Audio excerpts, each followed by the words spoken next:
Seize fire announce किया जाता है उसके इम्प्लीमेंटेशन में टाइम लगता है। Take your mind back to Op सिंदूर।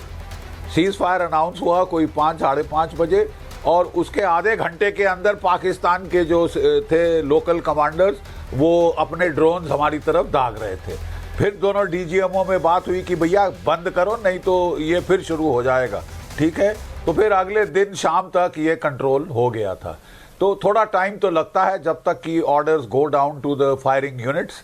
और ये अभी तो केवल ट्वीट जो आई है डोनाल्ड ट्रंप की, उन्होंने हाँ कहा है, इजराइल ने हाँ कहा है, ईरान ने हाँ कहा है और कहा है कि हम शाम तक देखेंगे कि अगर आप लोग बंद करते हैं तो हम भी बंद करेंगे। इजराइल बहुत देर से कह रहा है कि पहले ईरान ने ये सब शुरू किया, इजराइल ने ये सब शुरू किया, इजराइल को बोलो कि बंद करे, राइट। तो मेरा ख्याल तो देखिए दोनों साइड अब थक रही है और ये राइट साइकोलॉजिकल मूवमेंट है, ठीक है। ईरान ने भी क्लियर सिग्नलिंग दे दी अमेरिका को कि हम तुम्हें बता के मार रहे हैं भाई, हम तुम्हारे लोगों का नुकसान नहीं करना चाहते, ठीक है। क्या वजह है ये वर्च्यू सिग्नलिंग की? क्योंकि ईरान भी समझ गया है कि अगर इस दर्जे पे लड़ाई चलती रही वो इजराइल का नुकसान तो पक्का कर सकता है लेकिन beyond a point counter productive हो जाएगा, क्योंकि उसको भी उससे ज्यादा मार सहनी पड़ेगी। और अगर उसने अमेरिका को उकसा दिया, डोनाल्ड ट्रंप को इरिटेट किया, तो अगर डोनाल्ड ट्रंप भी American air power naval power के साथ लड़ाई में कूद पड़े तो फिर ईरान का बचना असंभव है। ईरान को बहुत नुकसान होगा जी। रिजीम सर्वाइवल के लिए अकलमंदी यही है, स्ट्रैटेजी यही है कि इस वक्त वो सीज फायर कर ले और आगे जाके देखे क्या करना है क्या नहीं करना, डिपेंडिंग उसे कितना सपोर्ट रूस से चीन से मिल रहा है। मेजर तूर साहब, हाँ, war tactic perspective is not very good. Long term जी सर। मेजर तूर साहब, वॉर टैक्टिक्स क्या ये भी है कि भाई हम आखिरी दम तक लड़ रहे हैं, ये दिखाना या फिर अमेरिका को ये संदेश देना, ये मैसेज देना कि आपके दबाव में हम सीज फायर नहीं कर रहे हैं, ये हमारा अपना खुद का फैसला है। यही वजह है कि ईरान ये मिसाइल अटैक कर रहा है, ये आखिरी दम तक लड़ने की ताकत दिखाने के लिए, ये मैसेज देने के लिए कि हम बिना दबाव के अपना फैसला ले रहे हैं सीज फायर का। देखिए, जहां तक मैं समझता हूं ये ईरान के लिए एक विन विन सिचुएशन है, क्योंकि पहली चीज तो वो चाहता था कि यूएस इसमें ना इन्वॉल्व हो और यूएस साइड हो चुका है, पहला। दूसरा, जो राफेल ग्रोसी जो आईएईए के हेड हैं, उन्होंने दावे के साथ बोला है कि जो 400 केजी यूरेनियम है और जिसकी एनरिचमेंट 60% हो चुकी थी, उसका आज की तारीख में कुछ अता पता नहीं है कि उसकी वेयरअबाउट्स कहाँ हैं। फिर पॉइंट नंबर 3, ईरान ने आईएईए को ईरान से खदेड़ दिया है, उन्होंने निकाल दिया आईएईए को। तो अब कोई इंटरनेशनल मॉनिटरिंग एजेंसी बची ही नहीं है ईरान के अंदर, या तो डैमेज असेसमेंट की एश्योरिटी देने के लिए या फिर ये चेक करने के लिए कि इनका न्यूक्लियर प्रोग्राम ध्वस्त हुआ भी है या नहीं। तो ये अभी भी the world is in the blind, किसी को कुछ खबर नहीं है कि क्या वाकई ही इनका परमाणु प्रोग्राम खत्म हुआ है। फिर और मल्टीपल फैक्टर्स देखें, बुशहर करके एक जगह है, बुशहर में इनका न्यूक्लियर रिएक्टर है, for civil purposes only declared है आईएईए को। यहां पे 600 रूसी नागरिक तैनात हैं, वो वहां पे पोस्टेड है बुशहर में, और जो इनके न्यूक्लियर फैसिलिटी को चला रहे हैं। तो मैं आपको बता रहा हूं कि और भी इनकी न्यूक्लियर फैसिलिटीज होंगी जहां पे उत्तर कोरिया के भी ऑफिशियल्स होंगे, जहां पे चीन के भी ऑफिशियल होंगे और रशिया के तो है ही है मौजूद। तो देखिए, मुझे नहीं लगता कि इनका अभी न्यूक्लियर प्रोग्राम ध्वस्त हुआ है, क्योंकि मरता क्या नहीं करता। या तो दो पहलू हो सकते हैं, यदि इनका न्यूक्लियर प्रोग्राम ध्वस्त हो जाता तो ये अपनी पूरी मिसाइल की स्टॉक पाइल्स इजराइल के ऊपर रातों रात खाली कर देते।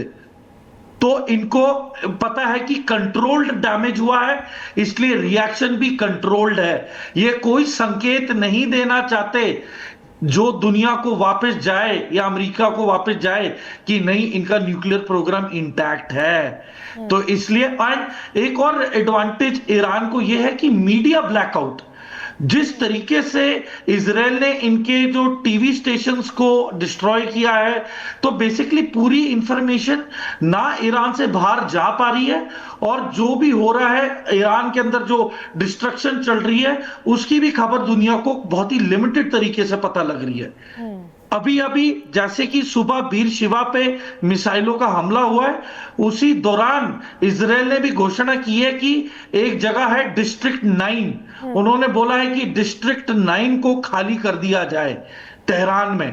तो देखें जवाबी कार्रवाई भी हो रही है इजराइल से।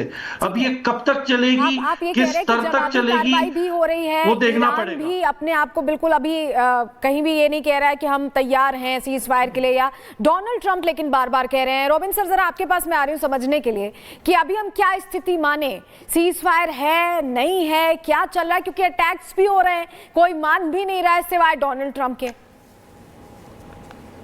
मेरे विचार से आई थिंक मोर सारे आपने कह रहे, ऐश्वर्य भी कह रहे थे, सीज फायर होने जा रही है। चलिए अगर नहीं भी हुई है, ठीक है, ओके, एंड जैसे जनरल बख्शी भी वेरी राइटली बता रहे हैं, cease fire bye Iranian media apparently report कर रहा है, इजरायली मीडिया कह रहा है, अमेरिकन मीडिया कह रहा है, डोनाल्ड ट्रंप कह रहा है, तो ये सीज फायर होगी, होती दिखती है बिल्कुल, इसमें ऑलमोस्ट कोई शक ज्यादा नहीं है। अब केवल यही होगा या ये अगेन कोरियोग्राफ हो रखा होगा कि कौन पहले, या उसी में थोड़ी बहुत आगे पीछे चल रहा होगा कि पहले कौन बोले कि हमने रोक दिया है। ईरान को कुछ फेस सेविंग देनी है जो समझ आ रहा है, राइट, ईरान ताकि अपनी जनता को बताए कि भाई देखो मैंने तो अच्छा मुंह तो जवाब दिया अमेरिका को, और इजराइल अब कह रहा है कि मैं और अटैक करूंगा, राइट। तो उस तरह की वो डांस चल रहा है between them, but absolutely cease fire होती दिखती है। मैं एक अलग पहलू हाईलाइट करना चाहता हूं इस सारी उसका, ट्रंप के रीजन का, अमेरिका के इंटरेस्ट का, for example, right, amongst the many others जो हमने देखे हैं। एक और बहुत बड़ा कारण है तेल की कीमत। पॉइंट इसकी, ट्रंप का जो एजेंडा है इकोनॉमिक अपने देश के अंदर, ट्रेड टैरिफ के कारण उन्हें पता है वहां पे महंगाई बढ़ेगी अमेरिका के अंदर। उस बढ़ती महंगाई को काबू में पाने के लिए, इन्फ्लेशन को काबू पाने के लिए ट्रंप की स्ट्रैटेजी है कि ऑयल की कीमतें कम रहे। वो बहुत प्रो फ्यूल फॉसिल है, और ये उनकी शुरू से है, राइट, कि जो टैरिफ से जो इन्फ्लेशन होगा, चीनी माल महंगा हो गया, $10 का 11 का मिल रहा है, वो महंगाई हो रही है उधर, बट उधर अगर तेल की कीमतें कम रहेंगी अमेरिका में तो वो इन्फ्लेशन इतनी नहीं बढ़ेगी। ओके, ये अभी तक चल रहा था। अब ये जो ईरान वॉर हुई है, इसके चलते और जो भी अभी हालात जा रहे हैं, अगर ये हालात रुकते नहीं तो ऑब्वियसली तेल की कीमतों में उछाल आता, राइट, जो कि दुनिया भर में तेल की कीमतों बढ़ाता और इन्फ्लेशन बढ़ाता। इसके चलते अमेरिका के अंदर ट्रंप का जो, ठीक है सर, आप बता रहे हैं कि आपको दोनों तरफ से स्थिति है, लेकिन कर्नल शैलेंद्र सिंह सर, मैं आपसे समझना चाहूंगी, रॉबिन सचदेव सर कह रहे हैं कि सीज फायर होगा ही होगा, किसी भी कीमत पे होगा, लेकिन वहां पर ईरान का ये कहना है कि हम झुकने वाले नहीं हैं। लेकिन ईरानी मीडिया का ये कहना है कि अमेरिका हमारे पास भीख मांगने वाले अंदाज में आया और अनुरोध किया कि भाई आप दोनों समझ जाइए और सीज फायर कर लीजिए। और ये सब कुछ तब हुआ जब कतर में अमेरिकी एयरबेस पर ईरान ने अटैक किया। मुझे नहीं लगता कि ट्रंप ने किसी से भी बात करी होगी सीज फायर के लिए। अगर बात करी होगी तो सिर्फ कतर एक अकेला कंट्री है जो दोनों तरफ बात कर पाता है, दोनों तरफ कन्विंस कर पाता है। ईरान का अब ऑब्जेक्टिव क्या है सीज फायर से रिलेटेड?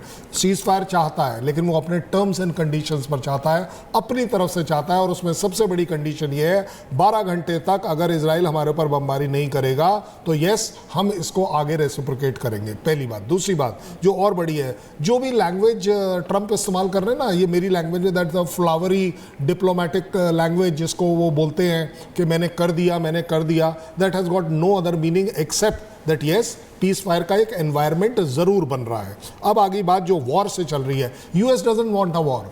अगर वॉर चाहता होता तो बहुत पहले कर लेता। उसकी लड़ाई लड़ने के लिए इजराइल है।